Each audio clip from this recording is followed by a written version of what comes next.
నమస్కారం అండి. నా పేరు డాక్టర్ రవికుమార్ అండి.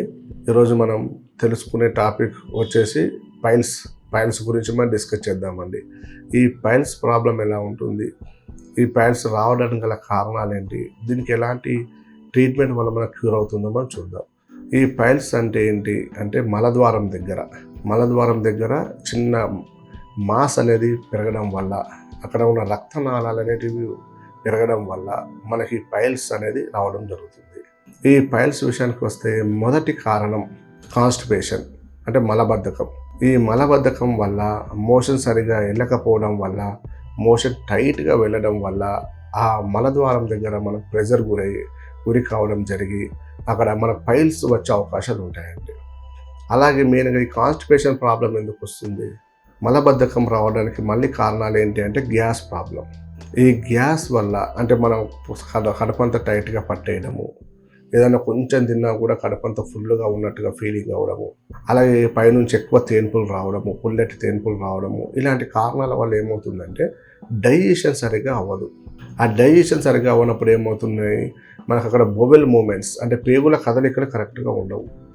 దానివల్ల వాళ్ళకి ఏం చేస్తారు, వాళ్ళు మార్నింగ్ లేసేసరికి కాబట్టి వాళ్ళు మోషన్ అనేది ఫ్రీగా వెళ్ళరు. దానివల్ల ఈ మోషన్ అనేది ఫ్రీగా పోకపోవడం వల్ల అలాగే 2-3 సార్లు వెళ్తుంటారు. మోషన్ ఫ్రీగా వెళ్ళినా కూడా మళ్ళీ 2 సార్లు వెళ్తుంటారు. అలాంటప్పుడు వాళ్ళకు మలద్వారం దగ్గర ఎక్కువగా ప్రెజర్ గురై వాళ్ళ పైల్స్ ఏర్పడే అవకాశాలు ఉంటాయి. ఈ పైల్స్లో మన గ్రేడ్స్గా డివైడ్ చేస్తామండి. పైల్స్లో గ్రేడ్ 1, గ్రేడ్ 2, గ్రేడ్ 3గా డివైడ్ చేస్తాం. గ్రేడ్ 1 పైల్స్ అనేటివి సర్వసాధారణంగా 100లో 90% మందికి ఉంటాయి. అంటే చిన్నగా మన బయటకు మాస్ అనేది కనబడుతుంటుంది అందరికీ, కానీ ఎలాంటి ఇబ్బందులు పెట్టదు. ఎప్పుడన్నా మనం మోషన్ టైట్గా వెళ్ళినప్పుడు మాత్రం అది బయటకు వచ్చేస్తుంటుంది మాస్. ఆ స్వెల్లింగ్ బయటకు వచ్చిన మాంసం మళ్ళీ మోషన్ వెళ్ళాక లోపలికి వెళ్ళిపోద్ది. ఫస్ట్ గ్రేడ్ పైల్స్లో. ఇది సెకండ్ గ్రేడ్ పైల్స్ విషయానికి వస్తే మాత్రం మనకు బయటకు వచ్చిన పైల్స్ ఉంటాయి కదండి, అవి బయటకు వచ్చిన పైల్స్ ఏంటంటే అవి మెల్లమెల్లగా మనము వేలుతోటి మన ఫింగర్ తోటి నేటితేనే లోపలికి వెళ్తాయి. కాబట్టి ఈ సెకండ్ గ్రేడ్ పైల్స్లో చూస్తుంటాం అలాగా. కాబట్టి మన తర్వాత ఏముంటుంది, థర్డ్ గ్రేడ్ పైల్స్లో విషయానికి వస్తే బయటకు వచ్చేసిన పైల్స్ అలానే ఉంటాయి, బయటకు కనబడి ఉంటాయి. వాటికి కొంతమంది కొన్ని రకాల మెథడ్స్ ద్వారా తగ్గించుకుంటూ ఉంటారు.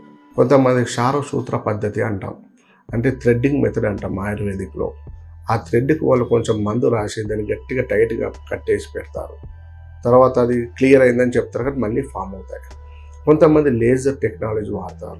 అలా ఇవన్నీ కూడా టెంపరీనండి. ఎందుకు అలా చెప్తున్నానంటే నా దగ్గరకు వచ్చిన కేసెస్లలో ఒక 60% మంది ఆఫ్టర్ ఆపరేషన్ తర్వాత వచ్చిన వాళ్ళే ఉన్నారు. ఆల్రెడీ ఒకటి కాదండి 3 ఆపరేషన్ చేయించుకున్న వాళ్ళు కూడా ఉన్నారు. సరే ఆల్రెడీ ఆపరేషన్ అయింది, మళ్ళీ రిపీట్ అవుతుంది సార్ ఇది పైల్స్. కాబట్టి మేము ఎక్కడైనా బయటకు వెళ్తుంటాము, మార్కెటింగ్ ఫీల్డ్లో ఉంటుంటాము. ఈ మార్కెటింగ్ ఫీల్డ్లో ఉన్నప్పుడు మేము సరిగ్గా టైంకు భోజనం చేయలేము, టైంకు టిఫిన్ చేయలేము.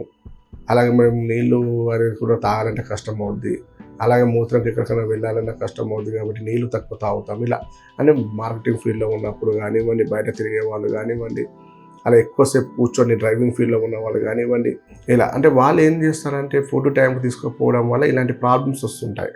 దానివల్ల ఏమవుతుంది, వాళ్ళ మోషన్ అనేది ఫ్రీగా లేకపోవడం జరుగుతుంది. అలా ఎక్కువసేపు కూర్చొని ఉంటారు కదండి, దానివల్ల కూడా ఇబ్బంది అవుతుంది. కాబట్టి వీళ్ళకి ఏంటంటే మనము కరెక్ట్గా వాళ్ళకి ఎన్ని ఆపరేషన్ చేయించినా కూడా మళ్ళీ రిపీట్ అయ్యే అవకాశాలు ఉంటాయి. కాబట్టి మీకు హోమియోపతి మీరు మందులు వాడుకుంటే మన దగ్గర మీకు ఆపరేషన్ వరకు వద్దండి, మీకు మెడిసిన్స్ నుంచే క్యూర్ అయిపోయే అవకాశాలు ఉంటాయి. మేము కరెక్ట్గా గ్యాస్ ప్రాబ్లం రాకుండా, మంచి డైజెషన్ అయ్యే విధంగా, మంచి మోషన్ ఫ్రీ అయ్యే విధంగా అన్నిటికి కలిపి మెడిసిన్స్ ఇస్తాం. దానివల్ల ఆ మాస్ అనేది కూడా ఎక్స్టర్నల్ వచ్చిన మాస్ అనేది కూడా కరగడం జరుగుతుంది. దానివల్ల కూడా కొంత రిలీఫ్ ఉంటుంది. కాబట్టి మన పైల్స్ కూడా విపరీతంగా ఎప్పుడు పడితే అప్పుడు వెళ్ళి ఎక్కువ ఆపరేషన్ చేయించుకుంటే కూడా క్యాన్సర్గా మారే అవకాశాలు ఉంటాయి. ఆ పైల్స్ కూడా మనము ఒక 15-20 సంవత్సరాలు అలా పెట్టుకున్నా కూడా ఇబ్బంది ఏంటండి, క్యాన్సర్గా కూడా కొన్ని కేసెస్ మారిన అవకాశాలు ఉన్నాయండి అలాగా. కాబట్టి వాటిని మనం స్టార్టింగ్లోనే వాటిని పర్మనెంట్గా క్యూర్ చేసుకుంటే మంచిది. అందులో మన హోమియోపతి విధానంలో మనకు వీటికి పర్మనెంట్ అయ్యే విధంగా కాన్స్టిట్యూషనల్ పద్ధతి ద్వారా ట్రీట్మెంట్ ఇవ్వడం అనేది జరుగుతుందండి. నమస్కారం అండి.